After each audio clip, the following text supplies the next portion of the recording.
This is to inform the public that Smile Radio is not liable to anything that the next program will discuss on air. The radio station is encouraging responsible broadcasting to all our clients. In case of any illegalities which will occur therein, Smile Radio will not be responsible.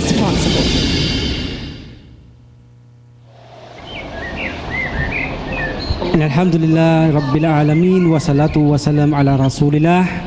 Kami po ay nagaanyaya na makinig at subaybayan po ang aming programa na pinamagatan namin Islam is Solution for Humanity. Ito po ay mapapakinggan natin sa araw ng Miyerkules sa ganap na oras na alas 10 hanggang alas 11 po ng umaga. Dito lamang po sa Bataan Station 98.3 FM Smile Radio. Ito po ang inyong lingkod na tagapagsalita, Imam Saleh Beray, kasama po ang mga kapatiran sa likuran ng programang ito. Muli po ay inaanyayahan po namin kayo sa isang programa na kung saan ang siya po magbibigay ng lahat ng kasagutan sa lahat na samot-saring suliranin o problema ng tao hinggil sa kanyang pananampalataya na kasagutang katotohanan at walang kasinungalingan. Tayo po ay magkita-kita at magkatagpo-tagpo sa programang ito sa araw ng Miyerkules, alas 10 hanggang alas 11 po ng umaga, insyaAllah. Wassalatu wassalam walhamdulillah Rabbil Alamin.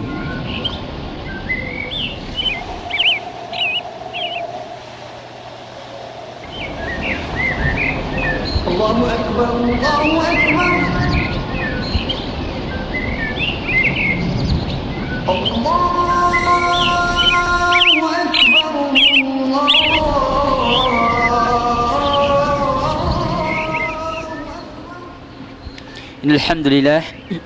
Alhamdulillah nahmaduhu wa nasta'inuhu wa nastaghfiruh wa natubu ilayhi wa na'udzu billahi min shururi anfusina wa min sayyiati a'malina innahu may yahdihillahu fahuwal muhtad wa may yudlil falan tajida lahu waliyan mursyida wa asyhadu an la ilaha illallah wahdahu la syarikalah wa asyhadu anna Muhammadan abduhu wa rasuluh sallallahu alaihi wasallam. So alhamdulillah, muli po tayo nagpapasalamat sa Allah subhanahu wa ta'ala at muli ay pinigyan tayo ng kapahintulutan ng Allah subhanahu wa ta'ala at tayo ay magsama-samang muli sa araw na ito sa ating programang Islam Solution for Humanity upang makapagbigay ng po o makapaghatid ng isa ng paksa na mapakapakipakinabang sa ating reliyong Islam. O saan po mapapakinggan dito sa ating programa sa 98.3 Smile FM Balanga Radio Station sa oras na 10 to 11:30 AM ng Miyerkules ng umaga. Naku, saan po sa mga nais naman po mapanood tayo ng live sa ating internet, i-type lang po ang www.ustream.tv/channel/smile/radio-98-3-FM. At sa mga nais naman po magbigay ng katanungan o magpadala ng kanilang mensahe ay magpadala lang po sa numerong 0998-649-7250. O sa mga nais naman po tumawag ng telephone hotline ay dahil lang po ang 472-371-993. O sa kung kaya man po ay nasa labas ng ating bansa ay i-dial lang po ang 063-047-237-1993. At kung gamit naman po ang inyong mga cellphone out of this country, ilagay lang po ang positive 63-047-237-1993. At sa mga nais na magbigay ng katanungan po, magpadala ng mensahe gamit ang internet, sadyang mag-chat lamang po sa aming Facebook account gamit ang inyong mga Facebook o kaya ang inyong mga messenger. I-type lang po, hanapin lang po ang Saleh Rowan Viray o Musa Gerald Madrona. At maaari na po kayong tumawag ng libre gamit ang inyong messenger kung kayo po ay nais magkaroon ng mga katanungan. So inshallah, tayo po dumako sa ating mga babatiin, no? Alhamdulillah. O saan, binabati po natin ang lahat ng mga kamusliman na nakikinig sa ating programa ng Assalamualaikum warahmatullahi ta'ala wabarakatuh. At ganoon din po sa pamilya ng ating ustad, sa mga Biray families, Assalamualaikum po, at sa aking mga pamilya, Assalamualaikum po sa inyo lahat. At ganoon din po kay Sister Gladys Kilang ng Middle East, Assalamualaikum po. At ganoon din po kay Sister Zainab ng Japan, Daisy Gabino ng Hong Kong, Assalamualaikum po sa inyong lahat. At ganoon din po kay Sister Norjana Rodriguez ng Lebanon at Aisha Norjana ng Jordan, Assalamualaikum po sa inyong mga kapatid. So ganoon din po kay Sister Amal Iman Islam, Assalamualaikum po sister. At ganoon kay Brother Abdul Jalil and Sister Soraya, ang kanyang may bahay at ang kanyang pamilya. Assalamualaikum po sa inyo lahat. At ganoon po kay Brother Nasir Timan at ang kanyang pamilya. Assalamualaikum, brother. At ganoon kay Brother Ali Salik diyan sa Guagua. Kaya ganoon po kay Brother Ansari ng Guagua. Assalamualaikum po. Ganoon kay Brother Saleh ng 168 Plaza Guagua. At ganoon po sa ating mahal na kapatid na si Brother Sultan at kay Pres Malado ng Balanga. So, assalamualaikum po. Ganoon po sa mga tagapakinig natin dito sa Balanga. Alhamdulillah, assalamualaikum po sa inyong lahat. At ganoon din po kay Brother Ayub at ang kanyang may bahay, Sister Mariam. Assalamualaikum po. At ganoon po sa kanyang mother na usan bago yakap po sa pananampalatayang Islam na si Sister Ashia. Alhamdulillah, mashallah. Assalamualaikum po sa inyo lahat dyan. At ganoon din po, and I also greet our new listener in our program from California, Brother Suwahib Muhammad and his family. Assalamualaikum, brother. At ganoon po binabati din namin ng mga kapatid dyan sa page namin sa Facebook. Assalamualaikum po sa inyo lahat. Ganoon din po sa mga kapatiran dyan sa Guagua, Pampanga. At ganoon din sa aming jamaah dyan sa Lubao, Pampanga. Assalamualaikum po mga kapatid dyan. Assalamualaikum sa inyo lahat. At ganoon din po sa mga nakikinig dyan sa gitnang silangan. Assalamualaikum po. At ganoon din sa mga di pa po wala pa sa pananampalatayang Islam na patuloy nakikinig sa ating programa. Magandang araw po. Inshallah, ibigay na po natin ng pagkakataon sa ating kapatid. Alhamdulillah, assalamualaikum, Brother Saleh. Waalaikumsalam warahmatullahi ta'ala barakatuh. Innalhamdulillah nahmaduhu wa nasta'inuhu wa nastaghfiruh. Wa na'udzu billahi min shururi anfusina wa min sayyiati a'malina. Innahu may yahdihillahu fala mudilla lahu wa may yudlil fala hadiya lahu. Ashhadu an la ilaha illallah wahdahu la syarika lahu wa ashhadu anna Muhammadan abduhu wa rasuluh sallallahu alaihi wa ala alihi wa ashabihi wa man tabi'ahum bi ihsan ila yaumiddin. Amma ba'du. Ang lahat po ng pagpupuri ay para lamang po sa Panginoong Allah Subhanahu wa Ta'ala. Palagi po nating pinupuri ang Allah Subhanahu wa Ta'ala at palagi sa Kanya tayo humihingi ng tulong at kapatawaran. Kaya ako po ay nagpapakupkup sa Panginoong Allah Subhanahu wa Ta'ala laban sa aking masamang sarili, ganon din sa aking masamang gawa. At ang sino man pong pinatnubayan ng Panginoong Allah Subhanahu wa Ta'ala mula po sa matuwid na landas ay walang makapagliligaw sa Kanya.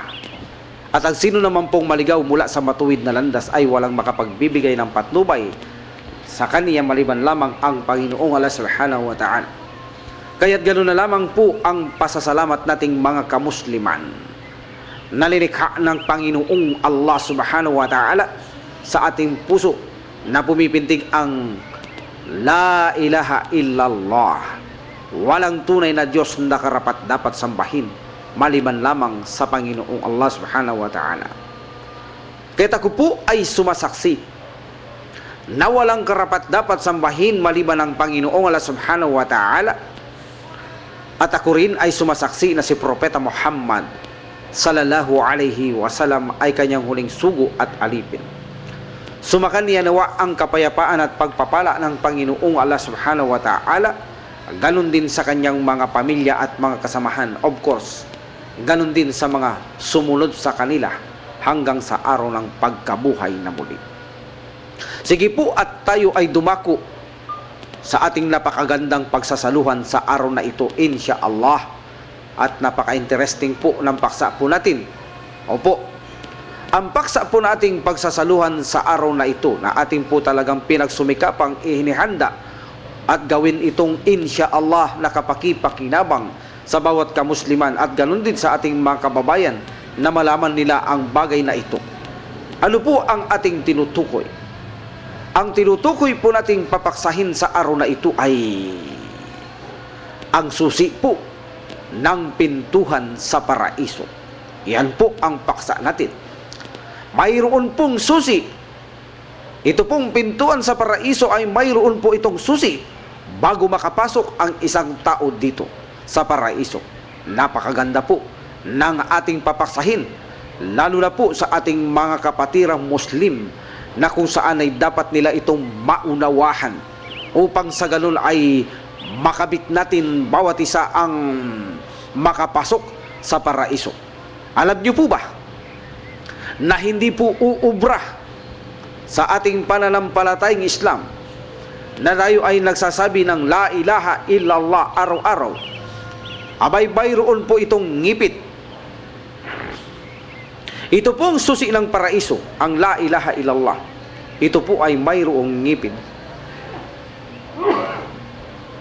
Opo.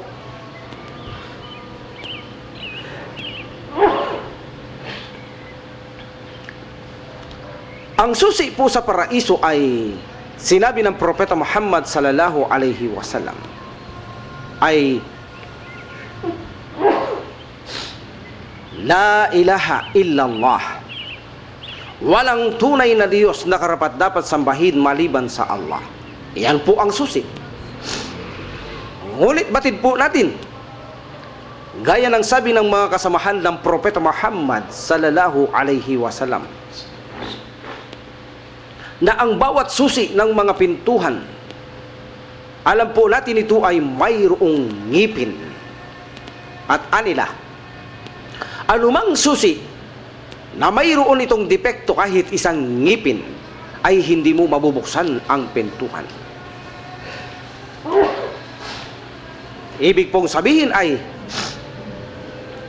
ganun din po ang susi sa paraiso. Mayroon din po itong ngipin na kinakailangan malaman ito ng bawat kamusliman, upang sa ganun ang mga ngipin na ito ay maging buo ganap ang susi ng la ilaha illallah. Sapagkat po, isa man lamang sa ngipin ng la ilaha illallah ay hindi po tayo makakapasok sa paraiso, sapagkat po hindi natin mabubuksan ang pintuan sa paraiso. Kaya't napakahalaga po para sa ating mga kapatirang Muslim ang paksa po natin sa araw na ito, ang susi sa pintuan ng paraiso. At kinakailangan ang mga ngipin nito ay buo, ganap, walang masisira, walang mawawala kahit isa. Ito pong la ilaha illallah na ito po ay mayroon po itong 7 ngipin. Mayroon po na 7 ngipin ang susi na ito. Ito po ang ating iisa-isahin. Ang mga ngipin na ito, kailangan po tayong mga kamusliman ay tatanggapin po natin lahat ang mga ngipin na ito. Kaya't pakinggan po natin mabuti ang paksahing ito. No po, at ilakas nyo inyong mga pinakikinggang ginagamit ng mga instrumento upang sa ganun po ay hindi po makaligtaan kahit isang salita sa ating pinapaksa. Sige po, at dakuhan natin ang unang ngipin ng la ilaha illallah. Ang una pong ngipin ng la ilaha illallah ay kailangan po ay mayroong kang kaalaman. Yan po, kaalaman. Ibig sabihin, kontra ka-ignorantiano kamangmangan. Ibig pong sabihin ay kaalaman. Ito ang unang ngipin ng susi ng la ilaha illallah. Kaalaman hinggil sa Allah subhanahu wa ta'ala. Alam mo ang Allah subhanahu wa ta'ala kung sino siya. Alam mo ang kanyang katangian at pangalan. Yan po. Hindi lang uubra sa isang pananampalataya natin sa pananampalatayang Islam. Nakilala mo lamang ang Panginoong Allah subhanahu wa ta'ala. Hindi po. Kinakailangan kapag sinabi mo ang iyong Rab o ang iyong sinasambayang Allah subhanahu wa ta'ala, alam mo ang kanyang mga pangalan, alam mo ang kanyang mga katangian. Para sa ganun, ay hindi mo maibahagi ang kanyang pangalan na ito sa ibang linika namang ng Allah subhanahu wa ta'ala, na marami sa atin ang gumagamit na ang mga pangalan ng Panginoong Allah subhanahu wa ta'ala ay ginagamit ng isang Muslim. Halimbawa, ang pangalang Jalil ay pangalan ng Allah subhanahu wa ta'ala, ginagamit din ito ng ibang kamusliman. Ito po ay mali. Dapat ang tawag sa iyo ay Abdul Jalil. Mayroon naman gumagamit ng Malik. Dapat ang tawag sa iyo ay Abdul Malik. Sapagkat po ang mga pangalan ng Allah subhanahu wa ta'ala ay special na tanging sa kanya lamang na hindi kayang gamitin ng kanyang mga linikha. Kaya nga po, kinakailangan ay mayroong kang kaalaman hinggil sa iyong sinasamba na si Allah subhanahu wa ta'ala. Alam mo ang kanyang mga pangalan upang hindi mo ito mapagnasahang gamitin. Ganon din po ay dapat alam mo ang kanyang mga katangian. Marami kasi sa atin na ang mga katangian ng Allah subhanahu wa ta'ala ay binibigyan itong pangalan. Ito po ay mali. Ang mga katangian ng Allah subhanahu wa ta'ala minsan po ay hindi niya ito pangalan, kundi ito ay katangian niya lamang. Ngunit ang kanyang lahat ng mga pangalan ay mayroon itong kanyang katangian. Yan po ang dapat nating pakaalaman. Hindi lahat ng kanyang katangian ay kanyang pangalan, kundi ang lahat namang ng kanyang pangalan ay mayroon namang katangian. Kinakailangan din po ay mayroong kang kaalaman.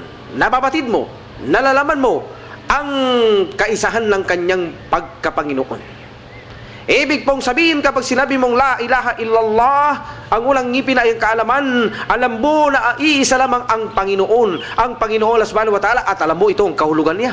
Ang kahulugan ng Panginoon ay alam mo na siya lamang ang naglikha ng lahat ng bagay, at siya lamang ang tagapagtustus sa kanyang mga linikha. At maliban sa kanya ay walang makapagtutustus maliban ang Panginoon Allah subhanahu wa ta'ala. Iyan ang kanyang pagkapanginoon. Siya ang naglikha. Alam mo rin dapat ang iyong sinasamba ay mayroon siyang kalagayang tauhid ar-rububiyyah, kaisahan sa pagsamba sa Kanya. Ibig sabihin ay hindi ka sasamba maliban lamang sa Allah subhanahu wa ta'ala. Kaya naman po napakahalaga na magkaroon ka ng kaalaman sa pananampalatayang Islam upang sa ganun ay masamba mo ang iyong Panginoong Allah subhanahu wa ta'ala sa paraan na Kanyang gusto na itinuro niya kay Propeta Muhammad sallallahu alaihi wasallam. Ibig sabihin ay hindi ka gagawa ng pagsamba ng mga imbento lamang. Sasambahin mo ang Panginoong Allah subhanahu wa ta'ala ng walang halong katambal at sa paraang itinuro niya kay Propeta Muhammad sallallahu alaihi wasallam. Ibig pong sabihin sa Islam ay nararapat ang unang ngipin ay magkaroon ka ng kaalaman. Ano ang ipinag-uutos sa Islam? Ano ang ipinagbabawal sa pananampalatayang Islam? Yan ang una. Yan ang unang ngipin. Kaalaman. Mayroon kang kaalaman sa relihiyon ng pananampalatayang Islam. Abay, hindi po ubra na tayo ay pumasok sa pananampalatayang Islam ngunit hindi tayo maghahanap ng kaalaman. Abay, ay hindi po ito uubra. Sige po, at dumako tayo sa pangalawang ngipin ng la ilaha illallah. Walang tunay na Diyos na karapat dapat sambahin maliban lamang ang Panginoong Allah subhanahu wa ta'ala. Pero bago natin dakuhan ito ay magbigay tayo ng ebidensya hinggil sa kaalaman. Alam niyo po ba ang sinabi ng Allah subhanahu wa ta'ala? Fa'alam annahu la ilaha illallah. Kahit inyong maalaman na walang tunay na Diyos na karapat dapat sambahin maliban ng Allah. So malinaw po, dapat ay alam mo kung paano mo sasambahin ang iyong Panginoon Allah subhanahu wa ta'ala. At alam niyo po ba ang sinabi ng Propeta Muhammad sallallahu alaihi wasallam? Ang sino mang mamatay, nabatid niyang walang tunay na Diyos na dapat sambahin maliban ng Allah, papapasukin siya ng Allah subhanahu wa ta'ala sa paraiso. Ibig pong sabihin ay batid mo, alam mo na walang tunay na Diyos na karapat dapat sambahin maliban sa Allah subhanahu wa ta'ala, at gaya ng mga pinaliwanag natin, papapasukin ka ng Allah subhanahu wa ta'ala sa paraiso. Yan po ang unang ngipin, kaalaman. Kaya pag sumikapan ng bawat Muslim na magkaroon ng kaalaman sa pananampalatayang Islam, lalo na po ang mga yumakap sa pananampalatayang Islam, abay pag sumikapan nyo pong hanapin ang kaalaman sa pananampalatayang Islam upang masamba natin ng tama ang Panginoong Allah subhanahu wa ta'ala. Nang sa ganun ang unang susi, ang unang ngipin sa susing ito ay ganap at buo. Sige po, at dakuin natin ang pangalawang ngipin ng la ilaha illallah, ang susi sa pintuhan ng paraiso. Ito pong pangalawang ngipin ng la ilaha illallah ay tinatawag na al-yakin. Ibig pong sabihin ay nakatitiyak ka, mayroong kang katiyakan. Ibig sabihin kabaligtaran ng pag-aalinlangan o walang katiyakan. Ibig pong sabihin ay nakatitiyak ka, tiyak na tiyak mo na ang iyong sinasamba na ang Allah subhanahu wa ta'ala ay hindi ka nagkakaroon dito ng kakauntimang alinlangan.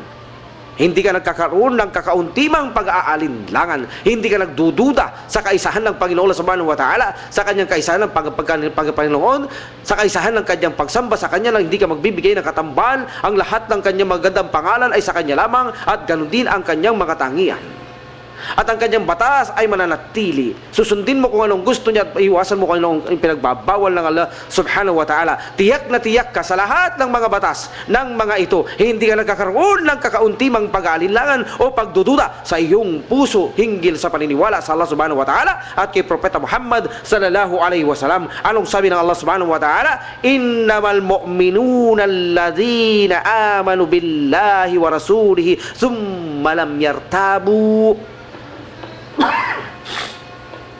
At ang mga sumasampalataya ay sila lamang nananalig sa Allah subhanahu wa ta'ala at sa kanyang sugo at hindi sila nagkakaroon ng anumang pag-aalinlangan. Chapter 49 verse 15. Walang doubt. Hindi siya nagda-doubt sa kanyang relihiyon na pinasukan.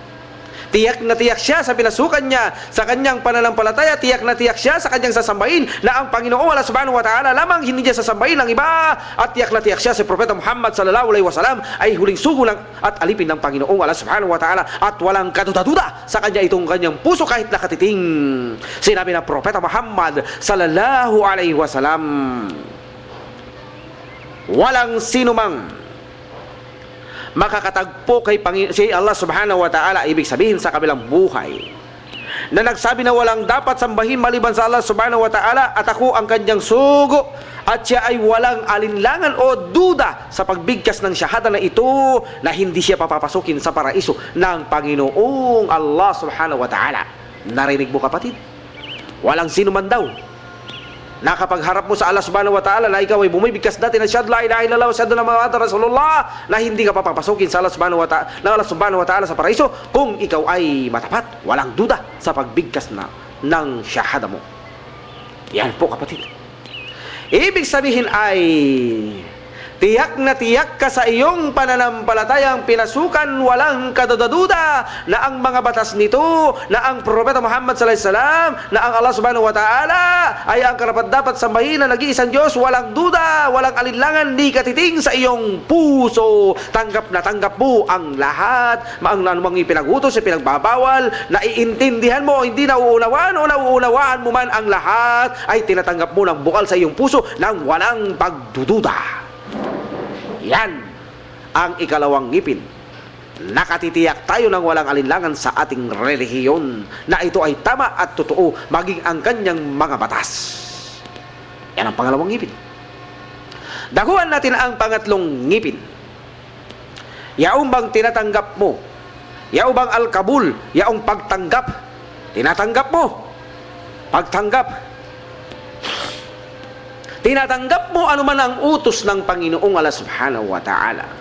Tinatanggap mo anumang ipinagbabawal ng Panginoong Allah subhanahu wa ta'ala, maging sa iyong dila o bibig, maging sa iyong katawan at puso. Tanggap mo ang lahat.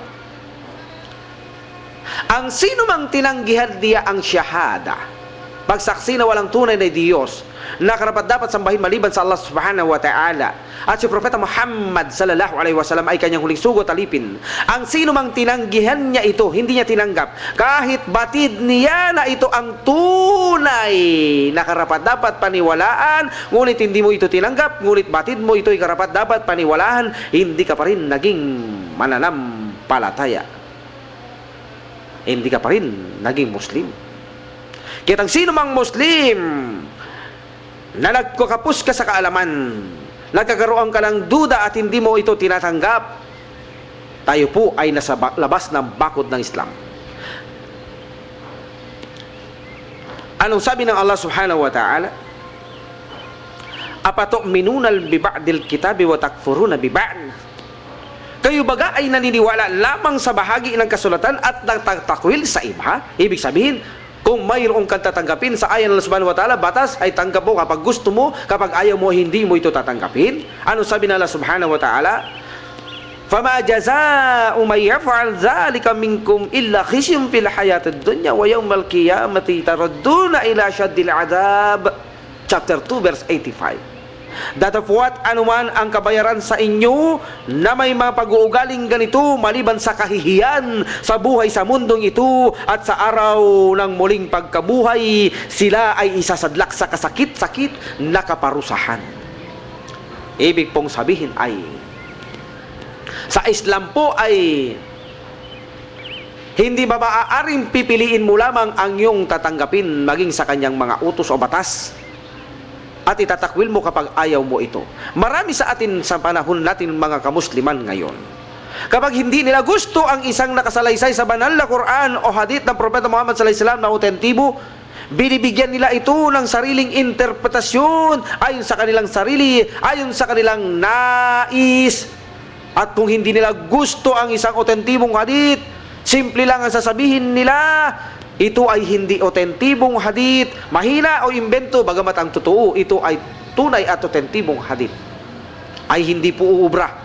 Sa ating pananampalatayang Islam, ang ganito po, na pumipili lamang tayo ng ating nagugustuhan at tinatanggap lamang natin ang anong gusto natin at ayaw natin ay tatanggihan natin. Anong sabi na Allah subhanahu wa ta'ala? Anong kabayaran sa mga taong ito?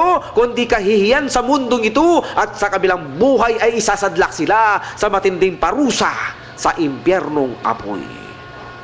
Yan po ang pangatlong hipin. Dapat po pala ay tanggapin natin nang bukal sa kalooban, nauunawaan, hindi nauunawaan ang mga batas na Allah subhanahu wa ta'ala, tanggap natin ito. Tinatanggap natin kung anong utos ng Allah subhanahu wa ta'ala, walang alinlangan. At tinatanggap din natin kung ano ang kanyang mga ipinagbabawal. Kaya po, paalala sa ating mga kapatirang mga kamusliman, wag na wag po nating ipilit na ang isang pagbabawal sa pananampalatayang Islam ay tanggihan natin. Kinakailangan po tanggapin natin. Abay, papaano ka makakahingi ng tawad sa Panginoon Allah subhanahu wa ta'ala kung hindi mo tinatanggap ang mga kamalian? Yan po ang pangatlo. Dumako tayo sa pangapat ng ipin. Hindi na natin masyadong haba ng mga paliwanag sapagkat mayroon pa tayong susunod na pagpapaliwanag hinggil sa hadith ng Bulugh al-Maram. 2 hadith po ito. Pang-apat ng ipin, nakatatlo na po tayo, ay yaon po bang ingkiyad, yaon po bang pagsuko, sumusuko tayo sa Allah subhanahu wa ta'ala, yaon pang sumusuko tayo kung ano mayroon siyang batas ay sinusunod natin. Ano ang gusto niya? Sinusunod natin. Ano ang pinagbabawal niya? Sinusunod natin sa pamamagitan ng pag-iwas sapagkat tayo ay sumusuko sa Kanya. Hindi yung sumusuko tayo sa ating sariling bulsa, sariling talento, sariling kayamanan, sariling mga bank account. O kaya naman ay sumusunod tayo sa ating mga asawa, mga anak o mga pamilya. Abay, hindi po ganyan.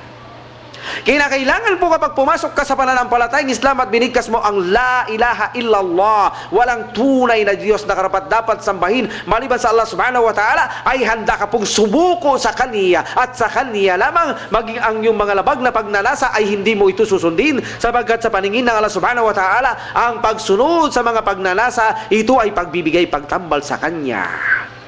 Nabasa mo ba ang banal na Quran, chapter 45, verse 23? Anong sabi ng Allah subhanahu wa ta'ala? Apara'ayta man ittakada ilahahu hawa. Nakita mo ba na kanyang sinusunod ang kanyang mga sariling pagnanasa, sariling mga gusto bilang Diyos niya? See? Nakita mo? Kapag sinusunod mo ang sarili mong pagnanasa, sarili mong mga gusto, na ito ay labag sa Islam, ito ang iyong nagiging Diyos na ibinibigay mong pagtatambal sa Panginoong Allah subhanahu wa ta'ala. Kaya ang Allah subhanahu wa ta'ala ay nagsabi, wa anibu ila rabbikum wa aslimu lah. Wa anibu ila rabbikum wa aslimu lah. At magsibaling kayo sa inyong Panginoon. Ibig sabihin, magsisi at isuko ninyo ang inyong mga sarili sa Kanya. Chapter 39, verse 54. Ibig pong sabihin ay sa Kanya lamang tayo susuko, sa Panginoong Allah subhanahu wa ta'ala. Anuman mayroong batas ito, ay susurrender tayo sa Kanyang mga batas. Anumang pagbabawal ang mga ito na Kanyang batas, ay susurrender tayo sa Kanyang mga pagbabawal. Iiwasan natin anumang Kanyang gusto. Tanda ng pagsurrender, pagsuko, pagpapasakop ng ating mga katawan at kaluluwa, tanging sa Panginoong Allah subhanahu wa ta'ala lamang. Surrender to the Almighty Allah subhanahu wa ta'ala. Pagsuko. Abay, marami po ngayong mga Muslim Sumusuko po sa kanilang mga sariling pera, sariling bulsa, sariling mga misis. Sinusunod nila ang mga misis, nagpapapigil sa mga gawaing ibada.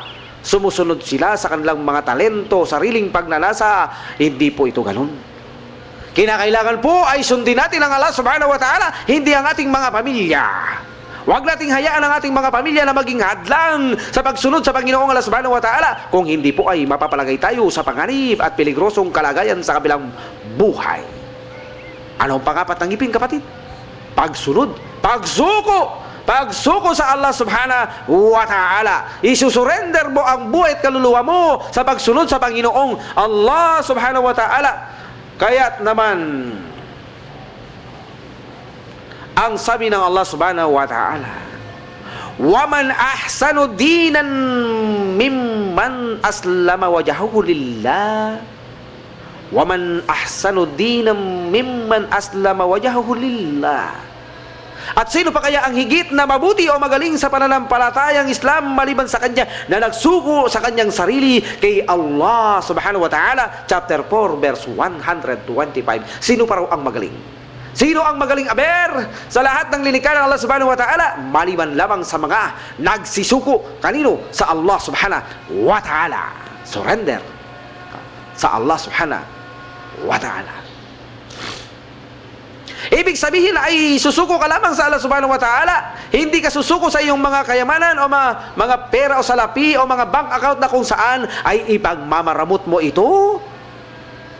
Dapat, kapatid, ipamigay mo ito para sa landas na Allah subhanahu wa ta'ala, dahil yan ay inuutos na Allah subhanahu wa ta'ala ng propeta sallallahu alaihi wasallam upang ikaw ay magtagumpay. Surrender, isuko mo ang iyong sarili sa pagsunod sa Allah subhanahu wa ta'ala. Gugulin mo ang iyong salapi para sa Allah subhanahu wa ta'ala. Huwag mong sundin, huwag kang sumuko sa iyong masamang sariling pangnanasa na ikaw ay maging maramot. Isa lamang po yan sa halimbawa. Sige po, at dumako tayo sa panglimang ngipin ng La ilaha illallah. Kinakailangan po ikaw ay matapat, katapatan, kontra pagkukunwari. Kinakailangan ikaw ay matapat sa pagsamba sa Allah subhanahu wa ta'ala at sa paniniwala sa Propeta Muhammad sallallahu alaihi wasallam. Ang sabi ng Propeta Muhammad sallallahu alaihi wasallam, wala ang sinumang magsabi ng walang tunay na Diyos na dapat sambahin maliban sa Allah subhanahu wa ta'ala, at may katapatan ito sa kanyang puso na hindi siya ilalayo ng Allah sa apoy ng impyernong apoy. See? Ibig sabihin, ilalayo ka ng Allah subhanahu wa ta'ala na kapag ikaw ay sumamba sa Allah subhanahu wa ta'ala at naniwala ka si Propeta Muhammad sallallahu alaihi wasallam ay kanyang huling sugo, talipin na matapat ito sa iyong puso, ilalayo ka ng Allah subhanahu wa ta'ala sa impyernong apoy. Ngunit ang masakit po sa ngayon ay marami po sa katotohanan po na binibigkas ang syahada na ito, na hindi naman po ito tapat sa kanyang sarili. At sila ay hindi tunay na naniniwala rito sa syahada na ito. Sinasabi lamang nila ito upang protektahan sila sa kanyang sarili, tulad ng mga nagmumuslim-musliman dyan sa gitnang silangan upang protektahan nila ang kanilang mga sarili sa batas ng pananampalatayang Islam at mahalin sila ng mga kapatid yan at pakinabangan ang mga kapatiran sa gitnang silangan. Ay hindi po matapat sa kanila ang pagbigkas ng La ilaha illallah wa asyhadu anna Muhammad abduhu wa rasuluhu. Hindi katotohanan, nasa bibig lamang. Kaya kinakailangan po tayong mga kamusliman, kapag binibigkas natin ang La ilaha illallah wa asyhadu anna Muhammadar Rasulullah at tayo sumasamba sa Allah subhanahu wa ta'ala, matapat po ito sa ating puso lang walang pag-alilan, walang duda, at nakatitiyak tayo at anumang batas mayroon dito ay tapat po tayong tinatanggap natin ang mga ito. At ibinibigay mo ang iyong pagtitiwala sa Panginoong Allah subhanahu wa ta'ala. Tiwala ka sa Allah subhanahu wa ta'ala na siya ang may kakayahan na gawin niya ang lahat ng bagay para sa iyo. Tiwala ka sa Allah subhanahu wa ta'ala na siya may kakayahan na ibigay sa iyo ang paraiso, at wala ang may kakayahan nito maliban sa Kanya. Sa Kanya lamang nagtitiwala na kaya kang ipalayo sa parusa ng impyernong apoy at papasukin ka sa talangkaan ng pintuan doon sa paraiso. Tiyak ka na ikaw ay walang kaduda-duda kahit katitig sa iyong puso. Natitiyak mo ang lahat, nagtitiwala ka na ang lahat ay kayang gawin ng Allah subhanahu wa ta'ala. Kaya't gaano ka mang kayaman, gaano mang kagara ang iyong sasakyan, kapag ikaw ay nagpunta ng masjid at ikaw ay pumasok ng masjid upang magdasal, magsala, ipaubaya mula sa Allah subhanahu wa ta'ala ang iyong sasakyan, anuman mangyari. Huwag mong lagay sa iyong isipan ang iyong sasakyan ay laruin ng mga bata at ito ay magasgas. No. Ikaw ay tiwala sa Allah subhanahu wa ta'ala, ipagkatiwala mong lahat sa Allah subhanahu wa ta'ala. Kapag ikaw ay nagsambayang, isuko mong iyong sarili sa Allah subhanahu wa ta'ala nang may ganap na kusyo, pagpapakumbaba sa Allah subhanahu wa ta'ala. Walang mangyayari sa sakyan mo kapag ikaw ay tiwala sa Allah subhanahu wa ta'ala. Ikaw ay tiwala sa Kanya, walang mangyayari sa iyo, sa iyong sasakyan, basta ba inilagay mo ito sa tamang parkingan. Tiwala ka sa Panginoon Allah subhanahu wa ta'ala. Panganim na ngipin ng la ilaha illallah, kinakailangan ay dalisay ka sa paniniwala rito. Ibig sabihin na ay hindi ka nagpapakitang tao sa tuwing sasambahin mo Allah subhanahu wa ta'ala. Binigkas mo ito hindi dahil pakitang tao pagkakunwari. Gumawa ka ng mga ibada para sa Allah subhanahu wa ta'ala, hindi pakitang mga tao lamang, kundi sumasamba ka sa Allah subhanahu wa ta'ala na ikhlas, sinseridad, na ang lahat ng ginagawa mong pagsamba ay para lamang sa Kanya, to please the Almighty Allah. Yan po kadalisayan sa iyong puso. Hindi mo binibigyan katambal ang Panginoong Allah subhanahu wa ta'ala sa iyong pagsamba sa Kanya, sa paniniwala mo sa Kanya, sa mga gawaing mong ibada mo sa Kanya. Ang lahat po ay sinseridad. Ginawa mo ito para sa Kanya dahil natatakot ka sa Kanya, dahil minamahal mo ang Panginoong Allah subhanahu wa ta'ala at mayroon kang gusto sa Panginoong Allah subhanahu wa ta'ala. Ginawa mo ang pagsamba ng mga ito sa paraan ng Propeta Muhammad sallallahu alaihi wasallam, hindi pakitang tao, kundi ito ay sinseridad na ginagawa mo. Ang lahat ng pagsamba mo, ito ay para lamang sa Panginoong Allah subhanahu wa ta'ala upang ibigay mo ang ikagagalak niya. Yan po ang anim na susi, ang anim na ngipin ng susi ng la ilaha illallah. Dako po tayo sa panghuli. Ang pinakahuling ngipin ng la ilaha illallah ay ang pagmamahal. Mamahalin mo ang Panginoon Allah subhanahu wa ta'ala higit sa iyong buhay.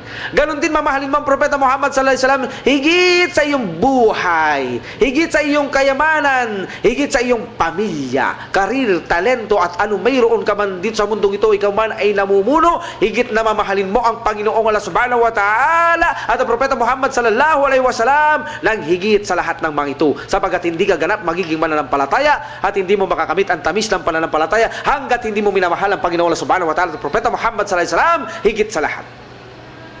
Po, mayroong kasing mga tao na minamahal nila ang iba maliban pa sa Allah.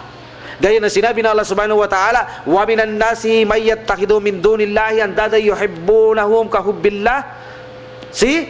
Datapwat mga tao ay nagtuturing ng iba bukod pa kay Allah bilang katambal sa Kanya. Minamahal nila ito katulad ng pagmamahal nila sa Allah subhanahu wa ta'ala. Walladina amanu asyaddu hubal lillah. Ngunit datapwat ang mga tunay na mananampalataya ay nag-uumapaw ang pagmamahal nila kay Allah. Chapter 2 verse 165. Yan ang tunay na mananampalataya, nag-uumapaw ang pagmamahal nila sa Panginoon subhanahu wa ta'ala. Ganon din sa Propeta Muhammad sallallahu alaihi wasallam. Hindi nila ipinapahigit ang pagmamahal na ito sa mga katulad ng mga lilika, kahit sa kanilang mga sariling ama at ina at mga asawa at mga anak. Hindi pinapahigit nila ang pagmamahal sa Allah subhanahu wa ta'ala at ganon din kay Propeta Muhammad sallallahu alaihi wasallam. At kapag mahal mo ang Allah subhanahu wa ta'ala, ito ang kondisyon. Makinig po tayo.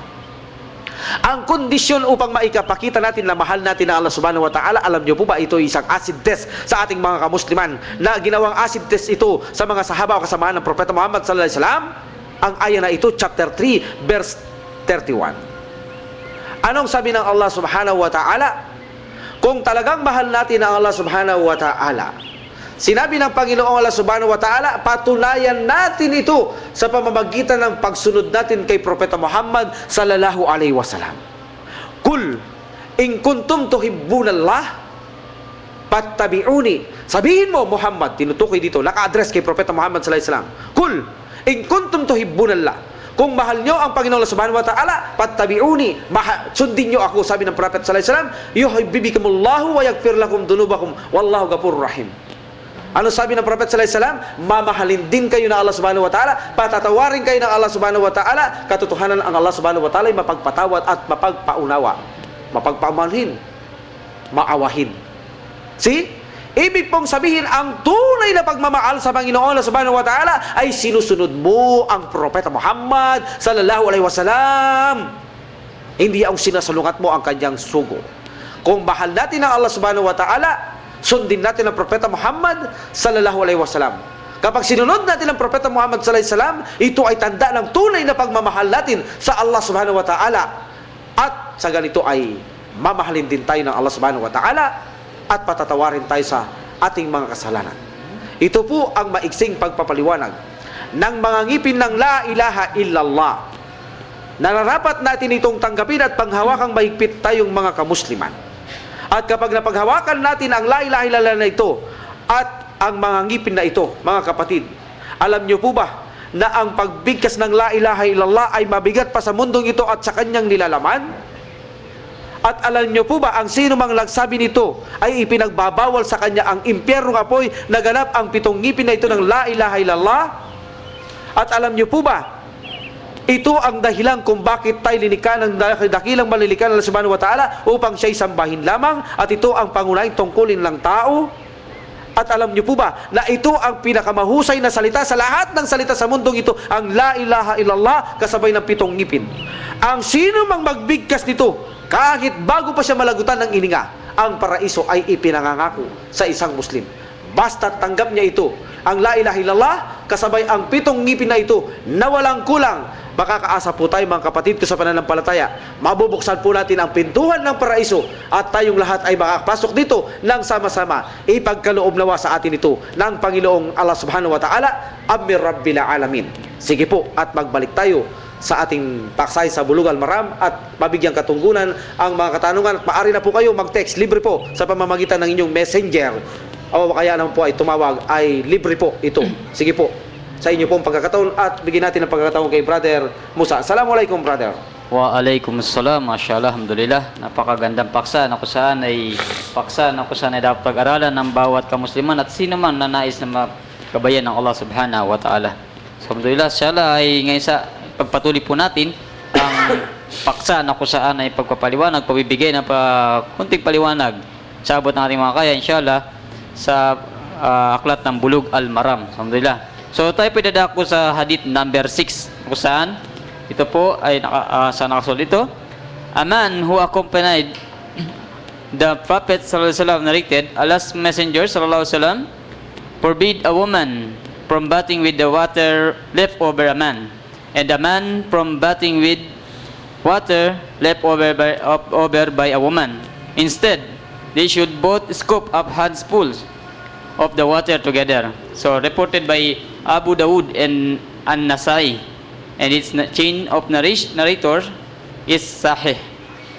At dun sa isa na pong hadith na kusan sa hadith number 7, narrated by Ibn Abbas radhiyallahu, the Prophet sallallahu alaihi wasallam used to bath with the water left over by Maimuna radhiyallahu. So ito po ay reported by Muslim. And Ashab As-Sunan, meaning Abu Dawud, Tirmidhi, and Ibn Majah reported that one of the wives of the Prophet ﷺ took a bath from a vessel. Then the Prophet ﷺ came, and when he wanted to take a bath from the vessel, she said to him, I was sexually impure. He said, the Prophet ﷺ said, water does not become sexually impure. At Tirmidhi and Ibn Khuzaimah graded it sahih, authentic. So napakalinaw, brother, ako saan dito sa Bulughal Maram, sa aklat ng Bulughal Maram. Pakitagalog mo, bro. Alhamdulillah. So dito, sa unang hadith natin na binigkas, na kung saan dito nakalagay, ang isang tao, na kung saan ay sinabi dito na kasama ng Propeta sallallahu alaihi wasallam ay nagsabi, ang Propeta sallallahu alaihi wasallam ay nagbawal sa kababaihan o sa babae na gamitin ang tubig na panggusul mula sa tira ng lalaking ginamit din bilang panggusul. At ganun din ang tirang lalaki, brother, tirang babae. Tira ng ang tira ng lalaki na ang babae na gamitin ang tira ng lalaki. So ganun din vice versa, ang lalaki tira ng babae. Maliban, sabi niya, doon sa kung sila ay sabay na pagsagawa ng gusul. Pagsagawa ng gusul, sabi na pagdakot ng tubig o paggamit ng tubig.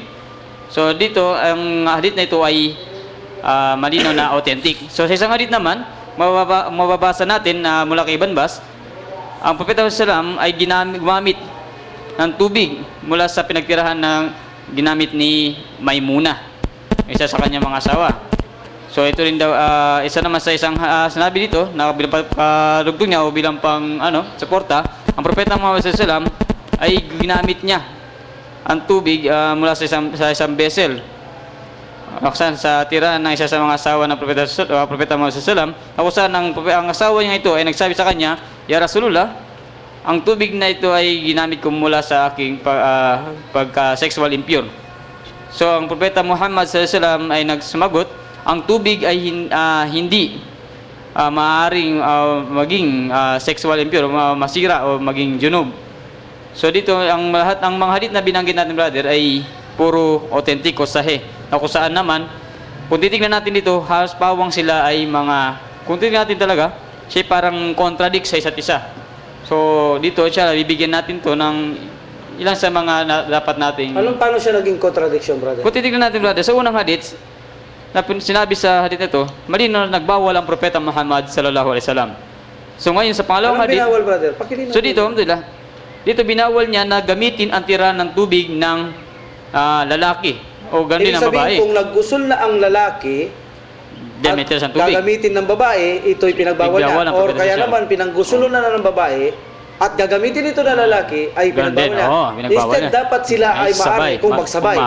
Sumalok sa isang lalagyan na paggugusulan. So ibig sabihin, sa unang hadith, siya ay malinaw na nagbabawal. Pero parang nabasa mo dyan, parang isang lalaki, isang tao, arajulun. So mamaya, so dito naman, kung natin sa isang hadith naman, nakakasunod nito, dito naman malino na pinakita naman dito na ginamit ng Propeta Muhammad SAW ang tubig na pinagtirahan ng kanyang asawa, isa sa kanyang asawa na si Maymuna. So ibig sabihin sa pangalawang hadith, nagsagawa ng gusul si Maymuna, then pagkatapos niya magsagawa ng gusul, ginamit niya ng Prophet sallallahu alaihi wasallam. Pero sa una, nagbabawal siya. Pero siya mismo dyan, nakita ni Ibn Abbas, na ginamit niya naman ang pinaggusulan na tubig ni Maymuna. Ibig sabihin ay mayroon ng kontra. So paano natin ito paliwanag at mapagkaroon anong ikhtilaf o decision matibay dito ng ating mga scholars. No, brother? So una, ibig ko sabihin, ang tao dyan sa hadith number 6 na yan, arajulon, isang tao, gaya ng sabi natin, iyan ay isang sahaba. At kapag sinabing isang sahaba, isang lalaki na sahaba, rajulun, no? Ito ay magpapagkatiwalaan kapag sinabing itong isang sahaba. Pero gayon pa man, ay nais kong malaman ninyo, ang lalaking yaan ay si Al-Hakam ibn Ammar Al-Ghafari. So ito po ang lalaking yan. Baka sabihin nyo ay baka sabihin nyo, invento po ang hadith. Pero po totoo, kapag sinabing arajulun, then galing sa sahaba, pinagkakatiwalaan na po ito. Dahil bakit po? Ang lahat po ng mga sahaba ay matatapat at mahintatakutin. Pero gayon pa man, ay inalungkat po natin, pilit ang pangalan ng tao yan, kung sino yan. Ang nahalungkat po natin sa tulong ng Allah subhanahu wa ta'ala, siya po ay si Al-Hakam ibn Ammar Al-Ghafari. Ang tinutukoy na ang isang taong yan, nasa hadith number 6, na kung saan nagbawal ang Prophet sallallahu alaihi wasallam na gamitin ang tirang tubig na pinaggusulan ng lalaki o ng babae, instead dapat magsabay sila. So, ibig sabihin, malinaw, brother, ito na ito hindi daip. Oo, kasi pinakita natin na meron pala talaga siyang Alhamdulillah. So, inshallah. So, dumako tayo sa benefits ng... Ano ba ang pagbabawal dyan, brother? Ang unang gusto kong matumbok dyan ay, ang number 6 na pinagbabawal ng Prophet sallallahu alaihi wasallam, iyan bang pagbabawal na yan ay tahrim o makruh? Ibig sabihin, haram ba yan o makruh? Kasi sa kabila, ginawa niya ang pagbabawal na yan o either na sa kanya lang pwede yan. So, paano natin paliliwanag ang bagay na ito? Mapagkakasundo, abrogated bang isa? O ano ba ang hatol dyan? Haram ba talaga? Sa kanya lang allowed dito? So, bigyan natin ng mga benefits ang mga hadith. No, brother? Okay, una magbigay ako ng benefits, brother. Inshallah. Ayon sa hadith na unang binanggit mo, na bawal ang lalaki na gamitin niyang panggusto ng tirang babae o vice versa. Instead, dapat magsabay. Bakit ipinag-utos ng Prophet sallallahu alaihi wasallam na bakit sabay? Bago natin dakuin ng mga iba, brother, no? Kasi dito, mayroon itong malaking benepisyo pakinabang, brother, kapag nagsasabay ang mga asawa, no? Dito mo muna ipapakita ang sitwasyon na kung saan ang pagmamahal ay lalong napapadama, napapalakas natin, napapasibulang lalong pagmamahalan. Nagkikita tayo, nagsasabay tayo. Ang malaking benepisyo ito, lalo tayong napapalaki natin ang pagmamahalan natin mag-asawa sa bawat isa. Ibig sabihin, mas mainam ito na magsagawa tayo ng gusto nila kung maari. Sabay tayong mag-asawa. At ganito rin, brother, makikita mo kapag tayo nagugusul, alam natin ang paggusul, wala itong saplot. So ipinapakita sa hadith na yan, kapag magkasabay ang asawa at lalaki, ay allowed sa mag-asawa na makita nila ang kanilang mga private parts. So ibig sabihin sa Islam, brother, ipinapahintulot ng Islam Sa Sharia ng Islam na ang private parts na asawa, private parts na lalaki ay maaari nyo makita ang bawat isa. So dahil alam natin ang paggugusul ng sabay at paggugusul ng Prophet sallallahu alaihi wasallam, wala silang saplot. Kung alam natin minsan tinatakpan sila ng Fatima dahil ng kumot para harangan ng Prophet sallallahu alaihi wasallam hindi siya makita dahil naggugusul sila ng walang saplot para tubig tuloy-tuloy na mabasa lahat ang bahagi maging singit o kasulok-sulukan ng ating katawan. So makikita mo, magsabay kayo, ibig sabihin, maaari kayong magkita ng private parts. Tulad ng ginagawa nila ni Aisha radhiyallahu anha at ni Prophet sallallahu alaihi wasallam, madalas silang maggusul na magkasabay. So ibig sabihin, allowed sa atin na makita natin ang private parts ng bawat mag-asawa, brother. Alhamdulillah. So nga paganda sa bigyan sabihin, ito isa paraan na kung saan ay para lalong mag-igting yung ating pagmamahalan, gano'n. Oo. So isa rin, brother, iwasan natin bagtats ang ating mga kamay. Habang tayo nag-uugusol, iwasan natin. Wala namang masama kung wala itong pagnanasa. Pero kung magkaroon ng pagnanasa, maaaring ang ating gusul ay hindi matanggap. Dahil mayroong aya sa Quran ang labas tumun nisa na nagtatagpo ang kamay na may ikhtilaf dito. Sabi nila, pag niniig, ang aya na yun, sabi ni Imam Hanafi, sa kanya, ito'y pakipagtali. Kung walang tubig matagpuan, magtayamum. Pero ang pinakamalakas na opinion, ito'y kamay na nagtatagpo mula sa babae. Sabi nila, kung hindi mo mahram, kapag ito'y natouch mo at nagkaroon ng pagnanasa, ang wudu mo ay break. Dahil may posibilidad na lumabas sa iyo na madi. So sabi nila, maaaring ma-break ang iyong yung wudu. So dito, sabi nila, kung nagtatouch ang kamay niyo at magkaroon ka pagnanasa, maaaring ang gusul mo ay hindi matanggap dahil napuputol ito sa ng pagnanasa mo, nagkakaroon ng posibilidad na may lumabas sa iyo. So iwasan nating matouch ang mga palad. Ngayon pa man kung walang pagnanasa, ito ay walang masama. Hindi tulad ng Prophet sallallahu alaihi wasallam, siya ay mayroong malakas na kontrol na pagpipigil sa kanya sa dating sa pagnanasa. Maging sa buwan ng Ramadan, niyayakap niya asawa niya, nahalikan niya. Gaya na sabi ni Aisha radhiyallahu anha, siya ang tao may pinakamalakas na pagpipigil pagdating sa pagnanasa. Ngunit hindi natin katulad ang Prophet sallallahu alaihi wasallam. Kaya iwasan natin tayo na mabangga natin ng mga palad ng mga asawa kung magsabay tayo magsagawa ng wudu, gusul sa isang sisidlan. Upang sa ganun ay maiwasan natin na may posibilidad na lumabas na sa ating pagnanasa, sa ating private parts, brother. Alhamdulillah, mashallah. So magbigay ka ng iyong... Inshallah, brother. Kung titignan natin, brother, inshallah, sa unang hadith na kung saan ay banggit natin, kung saan malinaw na dito, pinagbawal ng Rasul sallallahu alaihi wasallam ang paggamit ng tubig na mula sa atiran ng babae o lalaki. So malinaw, vice versa. So isa sa mga dahilan na ibibigay natin, inshallah, maaari sa dahilang ito, ang tubig na tira mula sa pinaggusulan ito man ay najis o ito hindi najis o hindi tahir, maaring ang tubig na ito ay hindi na matatanggap ng ating sarili. Na kung saan hindi natin matanggap sa sarili na kung saan ito ay pangudo o panggusol sapagkat hindi natin alam kung ang tubig na ito ay maaari pa bang pangudo o panggusol. Na kung saan maaring ang dumi, na kung saan naligo tayo, para gagamitin pa natin ang tubig ito. So dito, maaring isa sa mga dahilan na hindi na matanggap ng ating sarili na ito ay pangwudu. So, inshallah, alam naman natin na pag ang nag-umpisa tayo sa pagwudu o paggusul, ay inuuna natin magugas ng kamay, then magmumug, pagsingot. So, maaari masingot natin, mamumug natin, o mapasok natin yung mga bibig, o ating mga ilong, ang mga bagay na usan na hindi na dapat, hindi ka nais-nais na humalo dun sa tubig. Marahil na ito man ay hindi najis o hindi natin masabi na ito ay tahir. Alhamdulillah. So at bilang ng hadith ng ang Rasul sallallahu alaihi wasallam ay nagsabi na maliban sa kapasabay dadakot ng tubig o sa ibang scholar sabay na gumamit ng tubig na mag-asawa. Kung tingnan dito, tinutukoy dito mag-asawa. So ibig sabihin hindi pwede yung dapat mag-girlfriend boyfriend o tinutukoy dito is isa sa mga paraan niya is yung mag-asawa. Inalaw dito mag-asawa. So inshallah yun isa sa mga mga paraan na usan ay ibibigay natin sa na yan. Inshallah. So sa hadith na yan, brother, ang gusto ko malaman kung bakit ipinagbabawal ng Propeta Muhammad sallallahu alaihi wasallam sa unang hadith, gayong sa pangalawa ay ginawa niya. Iyan ang gusto natin bigyan linaw sa ating mga tagapakinig. Ito ba'y binabawal niya dahil ba ang tubig ay ito'y najis? O ito ay tahir? O ito'y tahur? Actually, ito ay tahur. Hindi ito magiging tahir, hindi ito magiging najis. Bakit?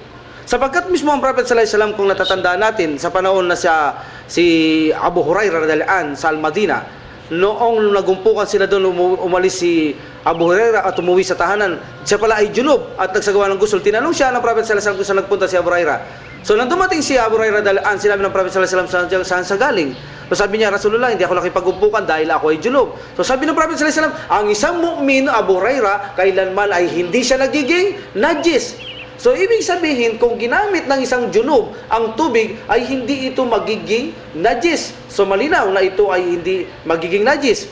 So, of course, minsan tayo ay mayroong mahina na kung saan hindi natin basta masikmura ang tubig na pinanggamitan ng tao, kung saan dito ay hindi natin magamit ang tubig, nagiging masela ng isang tao. Pero ang totoo, dahil may guide tayo, ito ay tahur pa rin ang tubig na ito. Anong patunay? Dahil ang Prophet sallallahu alaihi wasallam ay ginamit niya ito na kung saan sinabi niya kay Maimuna, Rasulullah, anong gagawin mo sa tubig? Sabi niya, magugusul ako. Rasulullah, ginamitan ko paggusul na. Sabi niya, Maimuna, ang tubig ay hindi ito nagiging junub. Ibig sabihin, hindi ito nagiging najis. So, ibig sabihin, ang pagbabawal ng Prophet sallallahu alaihi wasallam dito ay makruh. Bakit natin nasabing makruh? Tandaan natin sa usul of fiqh, pag nagbawal ang Prophet Muhammad sallallahu alaihi wasallam at pagkatapos ginawa niya, ito po ay makruh. Or either sinasabi nila ito ay allowable lamang sa kanya, ngunit napakalakas na ito ay makruh. Dahil hindi naman naging najis ang tubig, kaya't maaaring in general gamitin ito ng Muslim. Alam niyo po ba kung bakit gusto ng Prophet sallallahu alaihi wasallam na huwag niyong gamitin ang ginamit na panggusto ng babae at lalaki? Ang gusto niya kasi dahil ito ay ibada. Ito ay ibada na gawain, ay gumamit ka ng sariwang tubig. Ang gamitin mo bilang gawain pag-ibada sa Allah subhanahu wa ta'ala, mas mainam na gumamit ka ng sariwang tubig. Ngunit, ipinakita ng Prophet Muhammad sallallahu alaihi wasallam na maaari mo rin gamitin ito kahit hindi sariwang tubig. Ibig bang sabihin ito'y makruh, gumagawa ng makruh ang Prophet sallallahu alaihi wasallam? No, hindi gumagawa ang makruh ng Prophet sallallahu alaihi wasallam na gawain hindi ka nais-nais sa Allah subhanahu wa ta'ala. Ginawa niya lamang ito hindi dahil isang gawaing pagsamba, kundi ipinakita niya ito lalaki Ibn Abbas na ito ay gawaing allowable. Ito ay makruh, ngunit allowable. Pwede mong gawin ito bilang pagpapakitang kaalaman, hindi dahil bilang isang pagsamba. So ang pagbabawal, ito po ay makruh, hindi po ito haram. So dahil dito, sabi ng mga scholars, majority, kung ang tirang tubig ng lalaki na pinaggusulan ay walang masama, ang usapan dito sabi nila ang babae.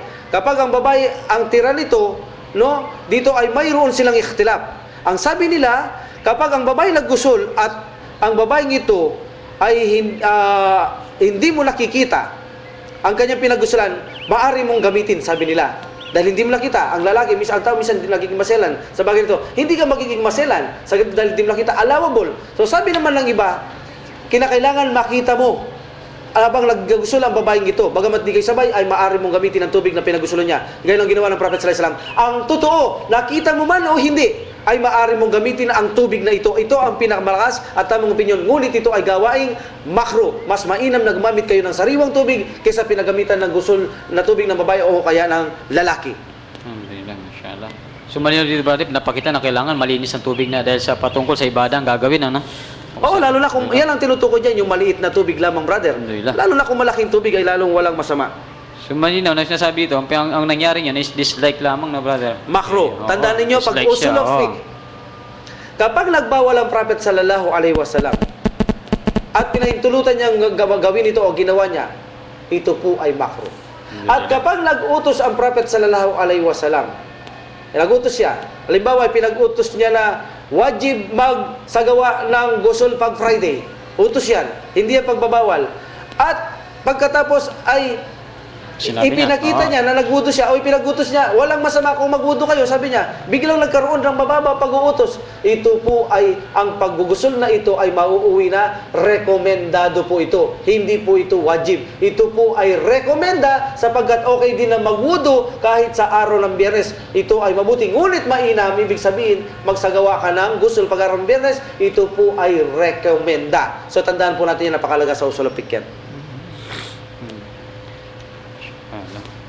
So siya, doon sa, actually ba, may ano ko lang, tatlong, kusan, ilang uri ba mayroong pagbabawal?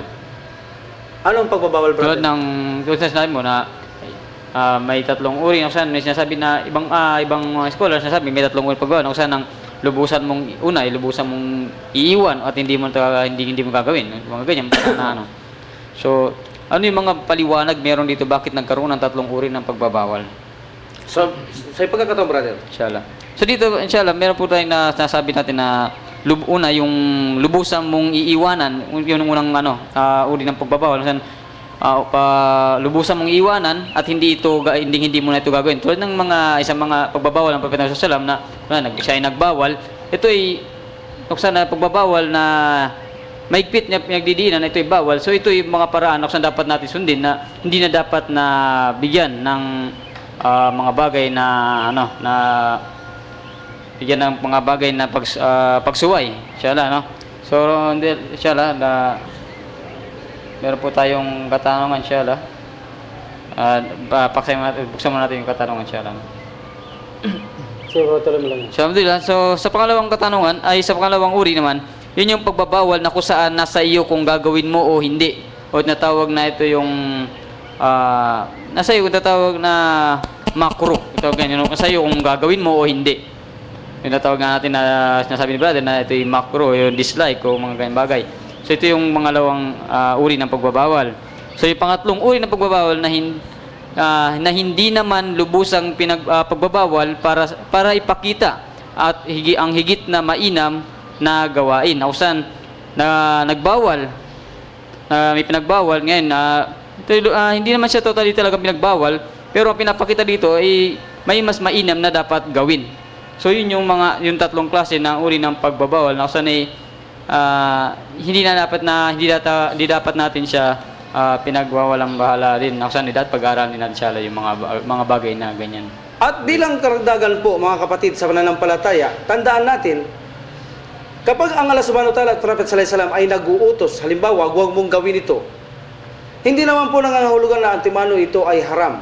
Kung matatandaan po natin, ang Allah subhanahu wa ta'ala, ipinagbabawal niya, ang nagutos siya kapag ikaw ay nasa kalagayang ihram. Halimbawa, huwag kang maghunting. Bawal po ang maghunting. Kapag ikaw ay nasa panahon ng Hajj, nakasuot ka ng ihram, bawal maghunting. Subalit kapag wala ka sa ihram, ang sabi ng Allah subhanahu wa ta'ala, go hunt.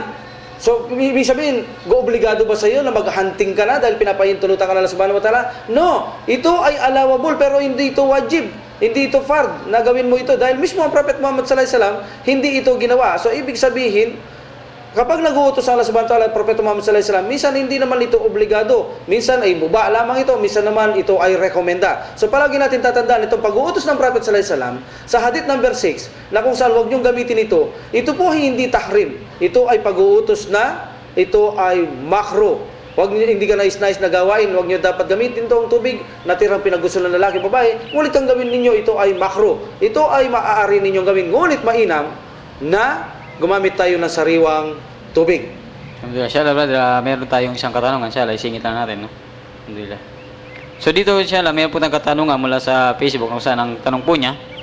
Assalamualaikum. Waalaikumsalam. Tanong ko po, ibig sabihin kung wala kang susi sa pintuan ng paraiso, ang tao ay walang pag-asa na makapasok dito. So inshallah, napaka katanungan ng ating messenger, no? Nagpadala ng mensahe. Nausan, doon po sa nagtanong, malinaw po na kung saan tinaksa ng ating kapatid kanina na kung saan meron pong susi ang paraiso na hindi na dapat natin binabaliwala na yung mga Muslim, mga nais maghanap ng kaligtasan sa mga hindi pa mananampalataya. So malinaw po na ang tinutukoy dito ay ang tunay na pagkilala. Saan ay, kung hindi mo po hawak yung tatawag na susi na yan, no, yung susi ng paraiso, malinaw hindi ka makakapasok ng paraiso, lalo na doon sa mga di pa mananampalataya o di pa masabi natin ng mga Muslim o mga Muslim man na hindi na naintindihan ang susi ng paraiso, tunay na sila ay hindi po makakapasok, lalo na kung sila ay nakagawa ng pagkilala sa Allah subhanahu wa ta'ala na hindi naman tamang pagkilala. So dito po ay malinaw na sila hindi po makakapasok sa pintuang ito. Inshallah. So another benefits, brother, balikan natin ang hadith. Bakit ipinakita ng Prophet sallallahu alaihi wasallam ang gawaing makruh kung ito ay hindi pagsamba? Ipinakita na bilang kaalaman. Alam niyo po ba, sa pananampalatayang Islam, ang mga sahaba o dapat maging ang mga namumuno ay itinuturo nila ang isang gawaing ibada sa pananampalatayang Islam ng aktwal. Ito po ay pagtuturong aktwal ng Prophet sallallahu alaihi wasallam na ipinakita niya kay Ibn Abbas na kung saan madali po kasing tandahan ang gawaing pagtuturo ng aktwal kaysa sinasabi. Tandaan niyo po yan, mas madali na ituro ang gawaing ibada kung aktwal niyong ituturo kaysa sa mga itinuturo mula sa bibig lamang natin. Inshallah, iyan po ang isa sa dapat o katamang paraan ng pagtuturo. Aktwal po, magturo kayo ng wudu sa baguhang yakap sa Islam, ituro nyo sa pamamagitan ng salita, nahihirapan siya. Ngunit kumuha kayo ng tubig at ituro nyo sa aktwal, napakadali na matutunan nyo ito. Ito po ang isa sa benepisyo ng hadith na ito. Ang ipinakita ng Prophet sallallahu alaihi wasallam, ang gawaing ito bilang kaalaman na maaaring gamitin ng tubig at madaling ituro sa pamamagitan ng aksyon ang isang gawaing ibada para madaling matandaan. Yan po. So sa hadith na ito, brother, ay makikita mo rin ang concern ng kanyang asawa. Yan, Nang tinanong siya na kung bakit, anong gagawin ng Prophet sallallahu alaihi wasallam sa tubig? Sabi niya, magugusul ako. Ya Rasulullah, pinagamitan. Concern sila, hindi yan ang sinabi ni Maymuna na hindi yan pwede. Hindi yan pwede. Bagkus sila ay concern sa Prophet sallallahu alaihi wasallam, hindi nila tiyak kung pwedeng gamitin o hindi. Basta sinabi niya, Rasulullah, pinagamitan ko yan. Ito ay tanda ng paghahanap ng kaalaman, pwede ba o hindi. At sila ay concern sa Prophet sallallahu alaihi wasallam. Dapat ang mga babaeng Muslim din o lalaki, dapat sa bawat mag-asawa ay matuto silang maging concern sa bawat isa. No? Magiging mapagbigay sa bawat isa, maging matapat sa bawat isa. Ipinakikita dito ang kagandaang ugali ng bawat mag-asawa upang maging matatag ang kanilang pagsasama, brother, no? Oo.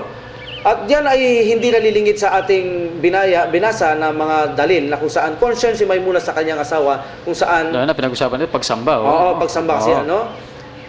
At ayaw nilang maglingid, magtago.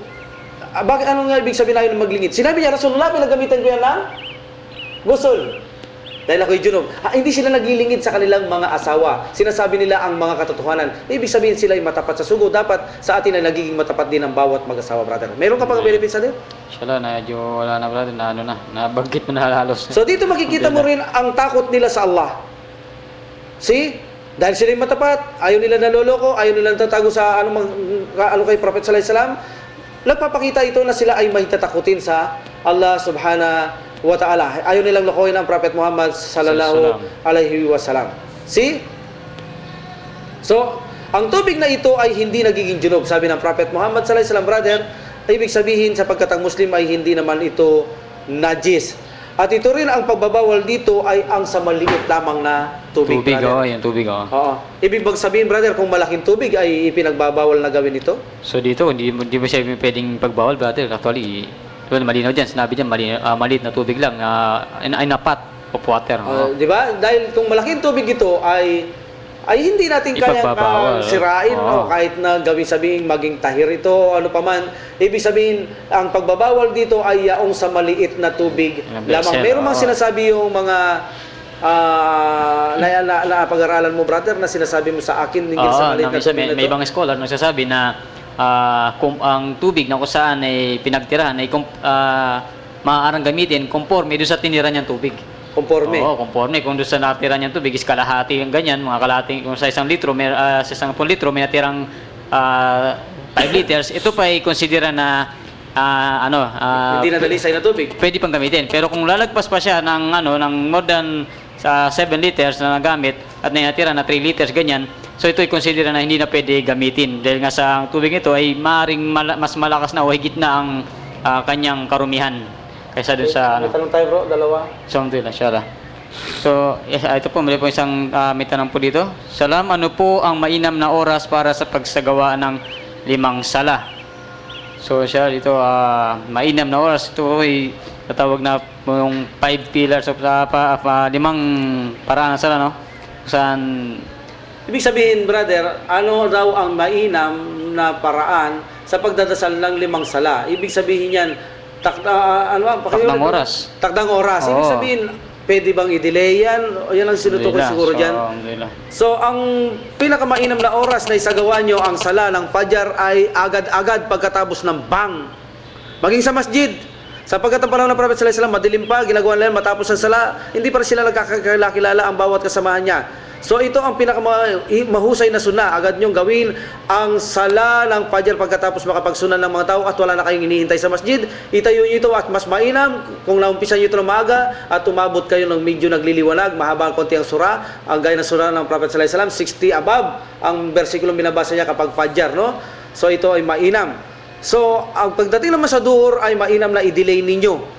Lalo na kung mahinit ang panahon. Bakit i-delay kapag mainit ang panahon? Ang kusyo, nakakasira dahil sa mainit, minsan nakatubang lalaki, mainit, mas mainam i-delay ninyo. At ang isya, mas mainam i-delay nyo rin yan, sapagkat yan ang pinakamainam na sala ay sa hating gabi na gawin na ang isya.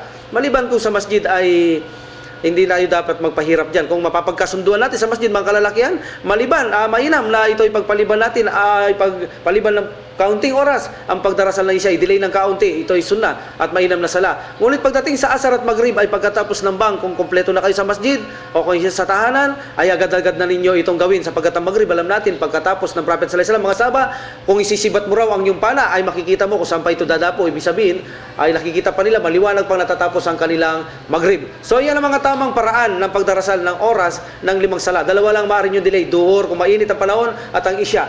Ito ang maaari nyo delay, ang tatlo ay mainam na gawin ninyo agad-agad pagkatapos ng bang.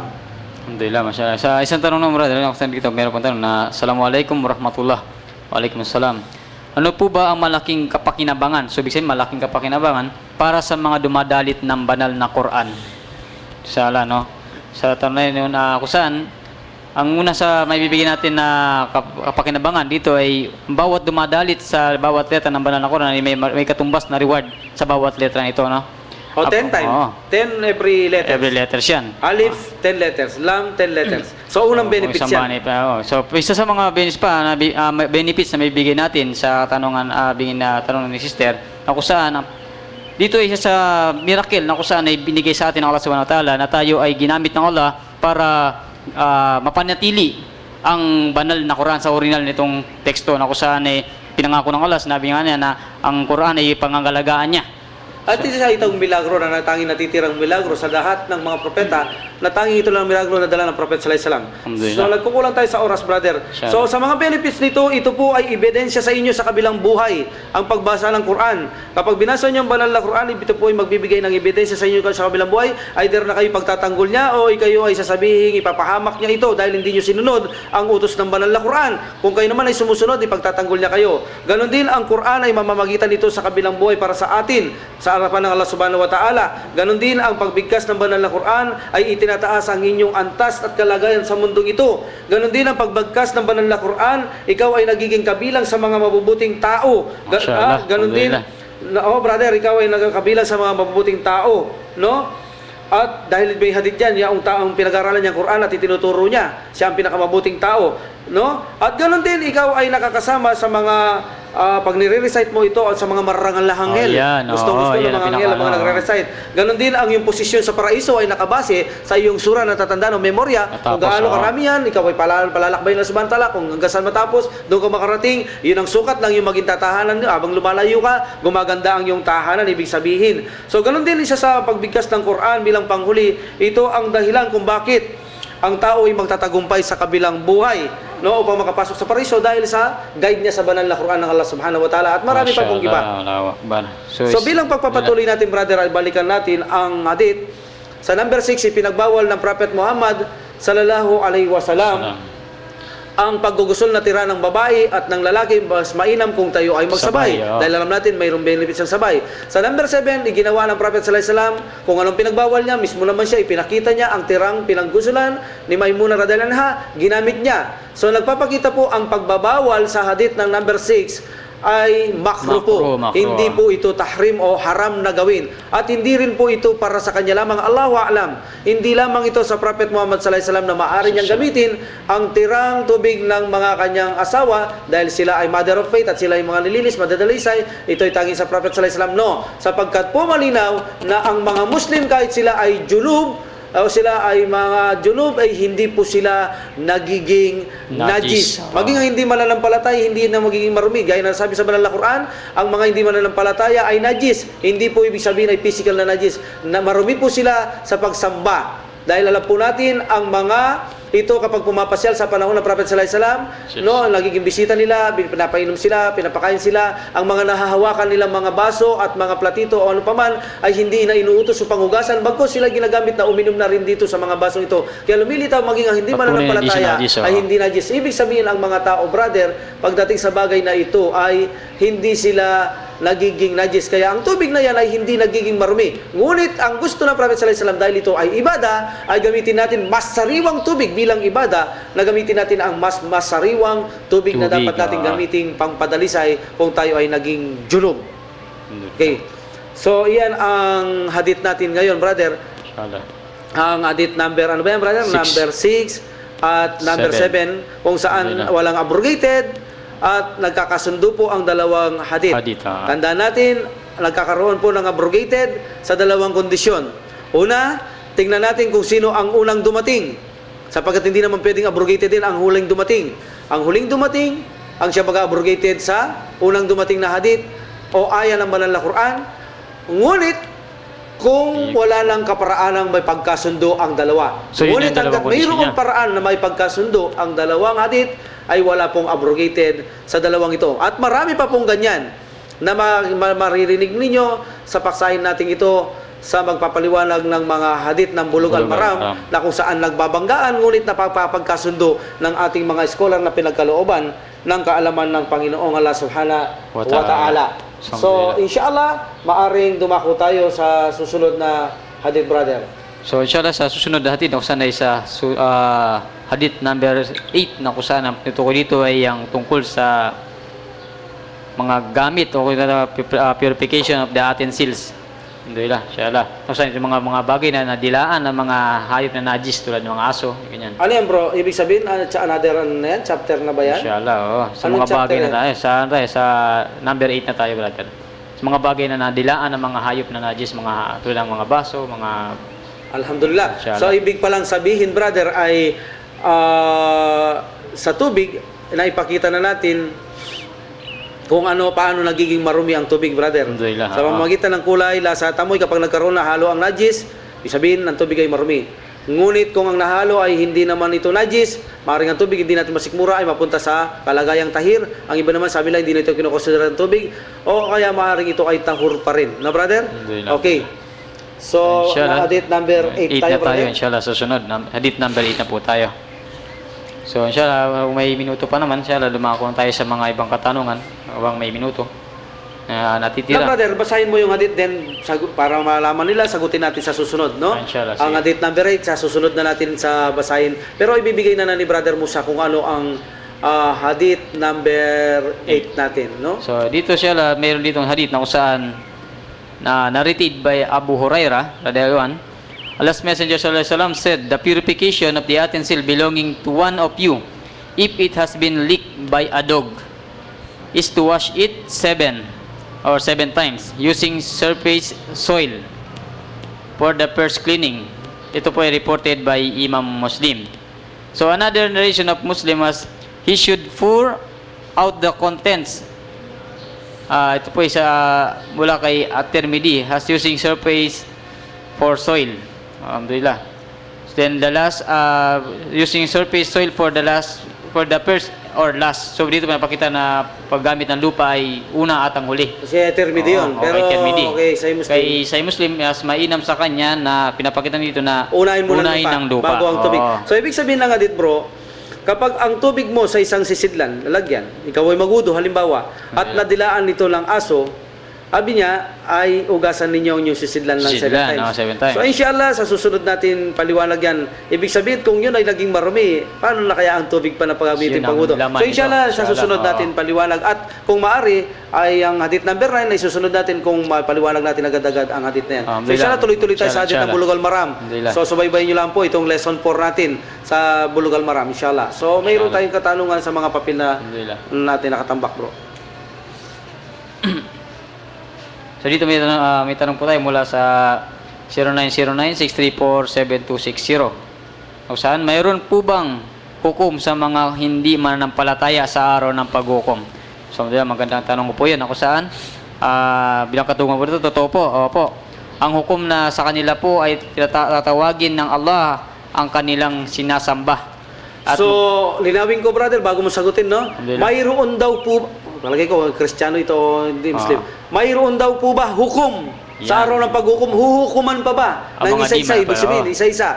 Ang mga taong hindi Muslim sa harapan ng Allah Subhanahu wa Ta'ala, mayroon pa bang hukom? Anong sagot, brother? So dito malinaw, brother, na meron pang hukom na kung saan sa kanila ay tatawagin ng Allah ang kanilang sinasamba at magpapatunay ito sa kanila kung siya ay nagpasamba o hindi. Tulad sample na lang nila mga sinasamba ng ating mga ibang kababayan. So ito'y tatawagin din ng Allah Subhanahu wa Ta'ala para magpatunay sa kanilang sarili kung sila ay nagpasamba.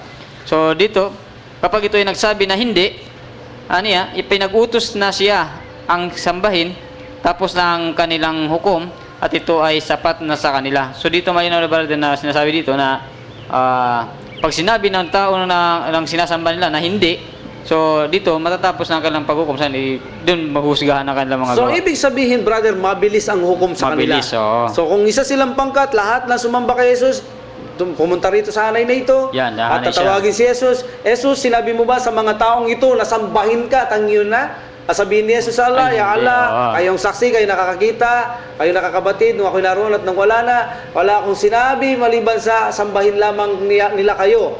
So malinaw, sabihin ng Allah ngayon, malinaw na si Jesus ay hindi nagpasamba sa inyo, ako ang pinasasamba, so tapos na ang hatol ng mga ito. Pero Yeah. actually, mga Muslim ang unang hatulan, isa-isa. Pero ang mga ito, batcha-batcha na po silang itatapon sa impyerno ng hili-hilira na apoy. yan, oo. Mabilis po ang paghatol sa lab, grupong-grupo po. So mayroon paghahatol hindi po isa-isa. Gaya na sabi ng prophet ng ating kasama na si Musa alayhis salam, tatawagin ang kanilang mga sinamba, kapag ano sinabi nila at napatunayan yun, tapos na po ang kanilang mga hukom. Alhamdulillah. So isang tanong lang po siya habang sino po ang may karapatan sambahin? Si Jesus po ba o si Maria? Sa mga kakristyanuhan. So, mashallah, magandang tanong nga na to. So, inshallah, dapat sa mga kapatid natin, mga kakristyanuhan, yaman din na tinuturing nila na Diyos si Jesus at sinasamba, siguro para sa kanila ang tama lamang na si Maria ang higit nilang sambahin. Dahil sa ang ina ni Jesus daw ay sabi nila si Jesus si Maria daw ay ina ng Diyos. Yun ang nila sa kusan ay mas higit siguro masambahin lang nila si Maria sapagkat ito ay ina daw ng Diyos, sabi nila. So gayon pa man, sa araw ng Islam po, sino man ang sambahin nila sa dalawa ay wala silang mapapala sa pagsamba na kanilang ginagawa para sa mga ito. Dahil si Jesus at si Maria ay kapwa nanalangin, tumawag din sa Allah subhanahu wa ta'ala tulad ng mga mananampalataya, tulad nila na sila ay mga alipin din ng Allah subhanahu wa ta'ala na nananalangin din. So ito po, inshallah, malinaw po na kung saan kahit sino po bilang kasagutan, malinaw na kahit sino po sa kanila ang kanilang tawagin bilang Panginoon o masigit na sambahin, wala po silang mapapala dito. So yan po ang katugunan doon sa nagtanong, inshallah. So, inshallah. Pwede po siya. Alhamdulillah. So, dito po, meron po isang katanong, 0946-497-4930. Bakit po halal na mag-alaga ng pusa gayong haram sila sa atin? At bakit ang aso ay haram na alagaan? So, inshallah, dito po malinaw na kung saan ang pusa ay isa sa mga dalil dito. Kaya pinahintulutan na pag-alagaan ng pusa ay isa sa mga sahaba ng Propeta Sallam na si Abu Hurairah, kung saan ama ng mga pusa. So dito po ay pinahintulutan sa Islam na kung saan ay mag-alaga sapagkat unang-una ang mga hayop nito ay yung maamo. Oo. Di tulad ng mga aso na kung saan ang aso kaya naging haram siya unang-una, ito ay mga hayop na kung saan ay pinahintulot lamang sa atin na alagaan kung sa mga bagay na magbabantay siya, mga ganyan bagay. Pero kung ito hindi naman po gagamitin sa pagbabantay, ay pinagbabawal po sa atin. Bakit siya pinagbabawal, bro? Una-una, tanong niya So dito, ang tanong sa aso na to, unang-una, pinaiiwas sa atin ng unang laway niya. Laway dahil sila ay najis. Najis, oo. Najis, ibig sabihin, hindi maiwasan na ikaw ay madilaan, madumihan ka. At pangalawa, ay ang mga malaika hindi nakakapasok sa iyong tahanan. At pangatlo ay walang Muslim na dadalaw sa iyo. Bakit? Dahil sila ay natatakot na baka makagat at o kaya manajisan ng iyong alagang aso na ito. So yan ang dahilan kung bakit ayaw ng Prophet sallallahu alaihi wasallam na halagaan ang mga aso sa bahay sabagat sila ay mababangis, natatakot dumalaw ang mga kamusliman dito at humihilang na marumian sila mula sa laway ng aso ito. At siya pa naman, ang pinakamayroong marumi. Saktong-sakto ito doon sa hadith natin. Ayun, tama-tama. Sa sunod na hadith. Sa susunod na hadith. So inshallah, abangan nyo na lamang po yan sa susunod na hadith natin. So inshallah, sa pagkakataon bro, inshallah, muli po, ganun pa man, kami unang-una humingi kami ng kapatawaran sa Allah subhanahu wa ta'ala kung kami man ay nakapagsalita ng hindi ka nais-nais. At ganoon din sa inyong mga tagapakinig, kung kami po ay nakapagbigay ng sama ng loob sa inyo sa aming mga nasabi, ay humingi kami ng kapatawaran. So inshallah, muli po, magkita-kita sa susunod na Miyerkules dito po sa ating istasyon sa programang Islam Solution for Humanity. So inshallah, subhanakallah wa bihamdik, asyhadu an la ilaha anta astaghfiruka wa atubu ilaik. Assalamualaikum warahmatullahi taala wabarakatuh. Alhamdulillah Rabbil Alamin wa salatu wa salam ala Rasulillah. Kami po ay nag-aanyaya na makinig at subaybayan po ang aming programa na pinamagatan namin Islam is Solution for Humanity. Ito po ay mapapakinggan natin sa araw ng Miyerkules sa ganap na oras na alas 10 hanggang alas 11 po ng umaga. Dito lamang po sa Bataan Station 98.3 FM Smile Radio. Ito po ang inyong lingkod na tagapagsalita, Imam Saleh Beray, kasama po ang mga kapatiran sa likuran ng programang ito.